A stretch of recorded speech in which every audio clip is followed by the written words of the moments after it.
Hey guys, and welcome back to Left on Red with your host. It's your girl, Sierra Claire, and I'm in a much better mood than I was last week. Last week, I was like freshly dumped, okay? So I was not in the best state, but I'm actually in a much better mood with an update for you guys, okay? The title of this episode is called Dumped, What's Next? And I'm going to just kind of walk you guys through my week of being dumped. I saw my ex yesterday, talk about that, and just the stages of being dumped because it's not fun. So it's just going to be like a quick update episode. And starting next week, it's like officially summer. And so we'll have some hot topics. I already have some guests lined up to come on the show. I'm really, really excited. We have some dating coaches. I'm trying to work to get with a doctor to come on the show because I really, really do want to talk about birth control, how it affects us females, and just how to navigate that in relationships. All the advice I would have loved last week. So to give to you guys. So summer is starting next week. So just know the summer lineup for Left on Red is really, really, really good. And I'm really excited about it.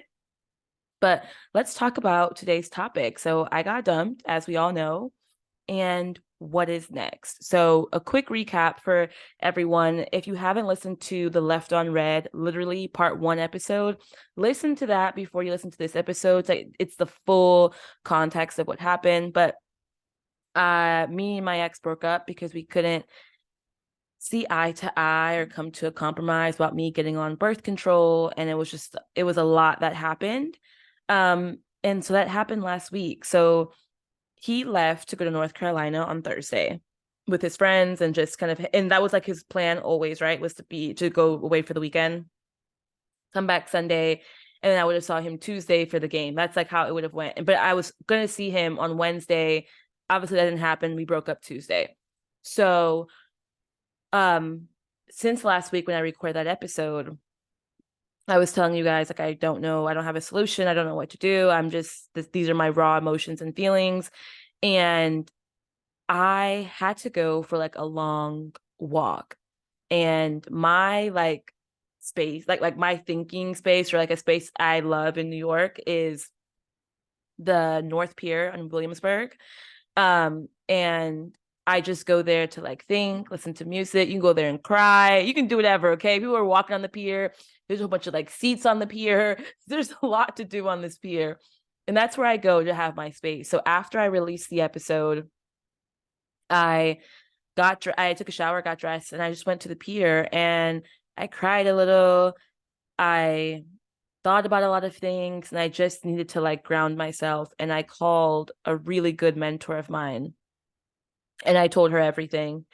And she gave me the best advice. And at the end of it, she said, you should reach out and just send him a text and just say, hey, are you open to talk?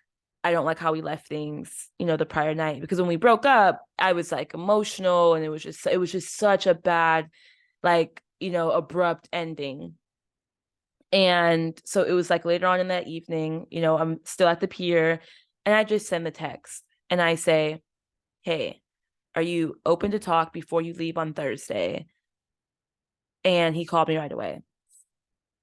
And we just chatted for about 20, maybe like 15-ish minutes. And we kind of just cleared the air in the sense of like, it was that first call. Well, that call that we broke up on was so emotional, and we just didn't want it to like end that way.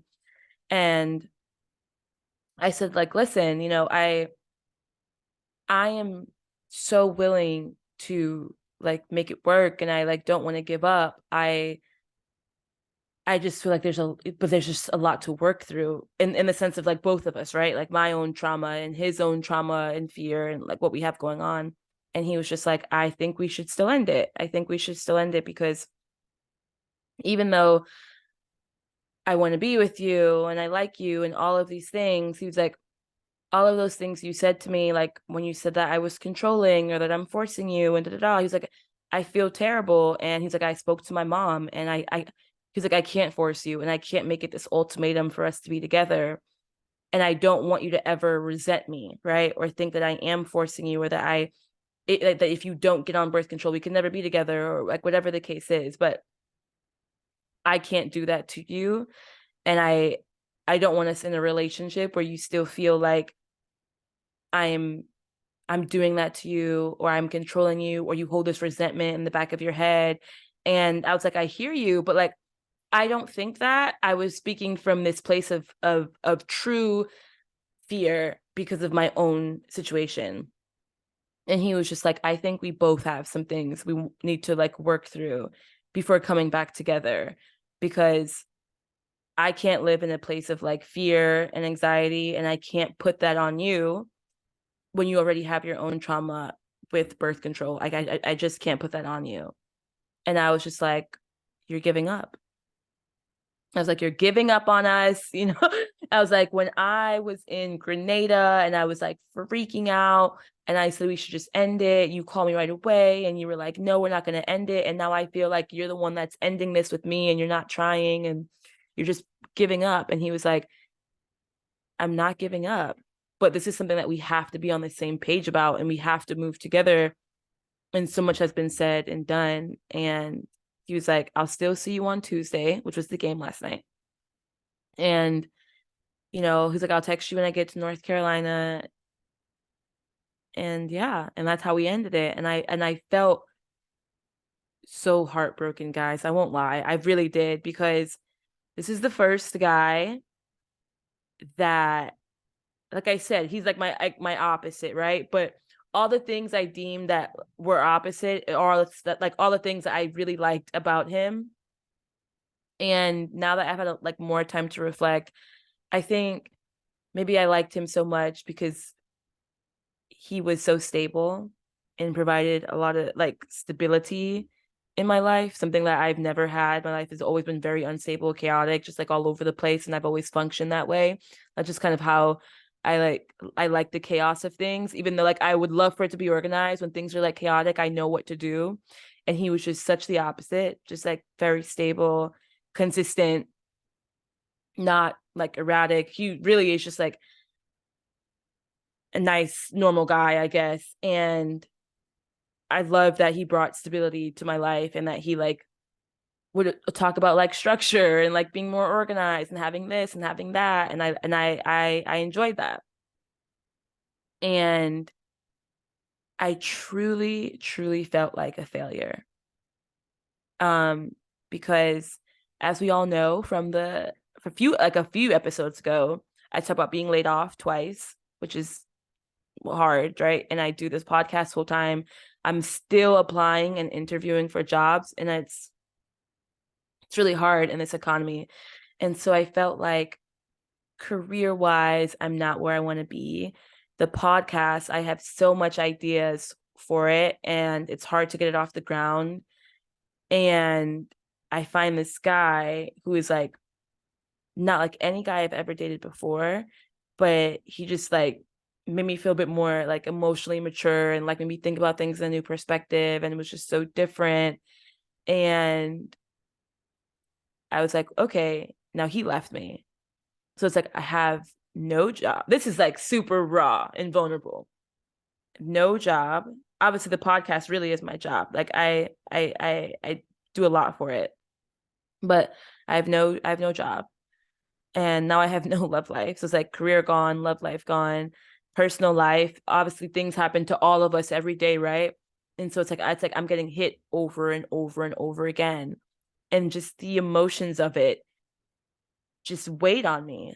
All last week I went out to the pier in Williamsburg, and I just sat by the pier and really like I cried a little, I prayed a little, I I just laid out there and just like really just with my thoughts all last week. And I saw some friends, which was really nice. Like I went to dinner with my friend, and um I just I felt really supported and loved over the past week, because everyone understood, obviously not where like from where I was coming from, where he's coming from, but just reminding me that I'm like so loved and that I'm not a failure, and the right guy will come along and it'll all work out.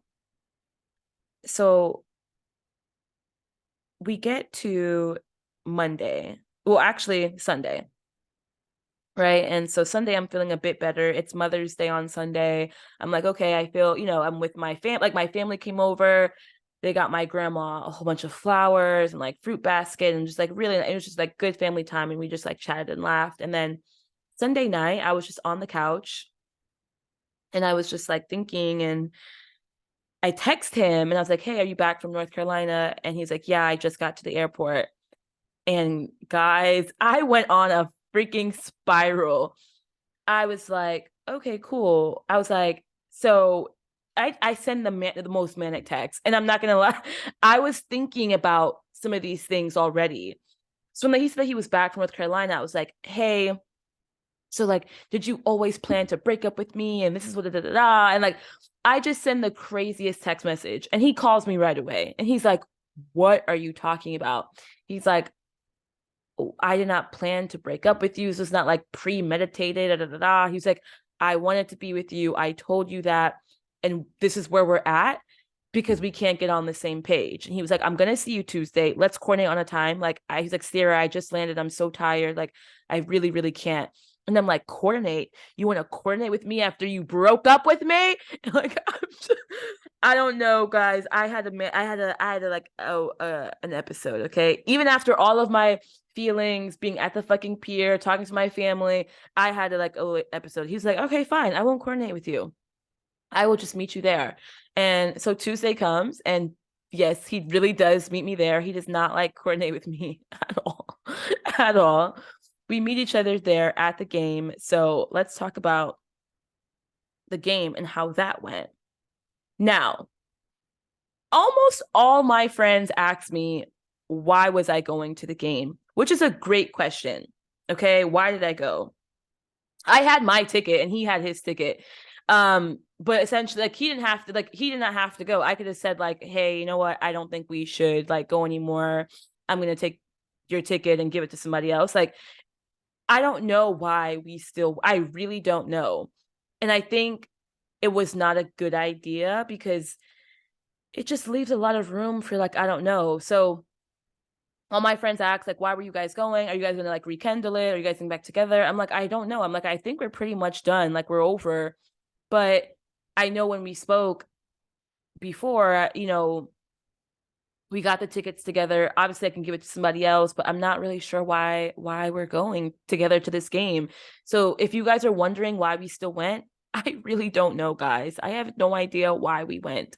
But I get to the game. He's already there. I'm like so lost trying to find our seat. He like flags me down, and we get to the game.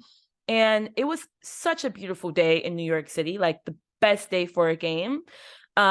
We saw the Mets play the Tampa Bay Rays. The Mets lost, sadly, but it was a good game. We were like chatting, like normal, just catching up about his trip to North Carolina, about my weekend, what's going on, different things with me and different things with him.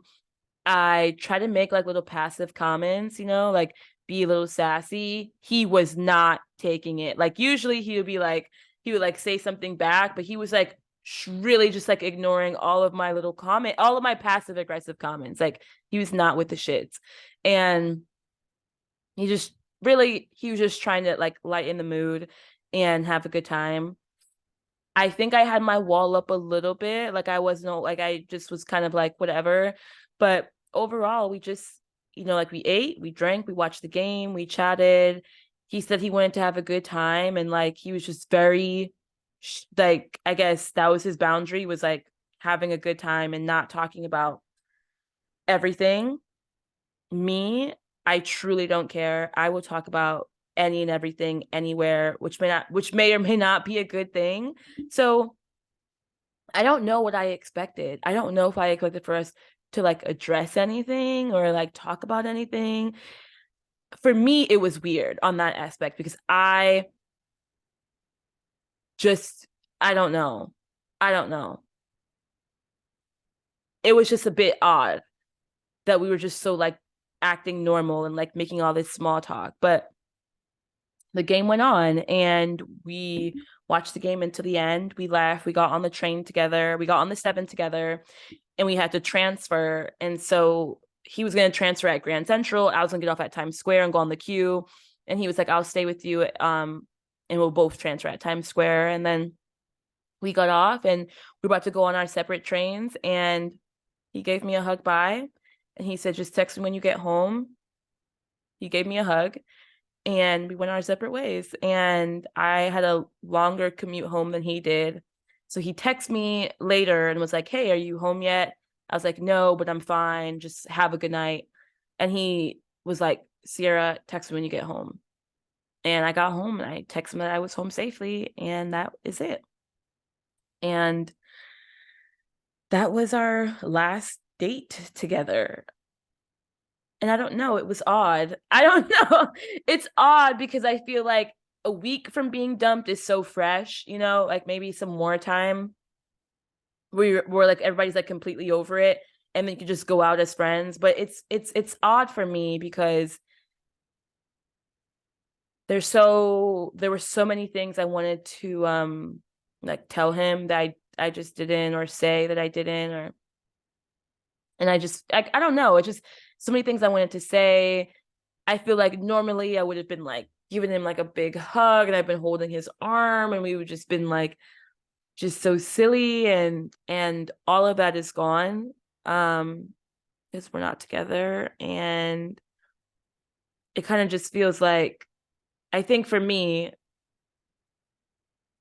as a person who is actively finding new things to go on in their life, and he was a consistent person I talked to every day that brought a lot of like perspective and stability. It's hard to not have that anymore. And like I have to have this boundary because we're not together. So to me it was hard. To me it was hard and it was odd, and I don't recommend it. I do not recommend seeing your ex after you guys broke up. But I'm on this journey. I'm trying to get over it. So I don't know, you know, I don't think we're getting back together. I think we're very like stuck in how we feel on birth control, and I don't think he wants to see a I don't know. I don't think there's anything I could say or do. And you can't beg somebody to be with you. We don't do that over here. We don't do that over here. So that's where I'm at. So I got dumped. And what's next for me? Obviously I have the podcast, and dating is heavily a part of this. I will be back out dating by June for the summer. I'm going to use the rest of May to fully like get over this breakup. I've learned a lot from it, understand it, and I'll be back out in the dating scene in June. And I'll have some good, hopefully there'll be some good stories.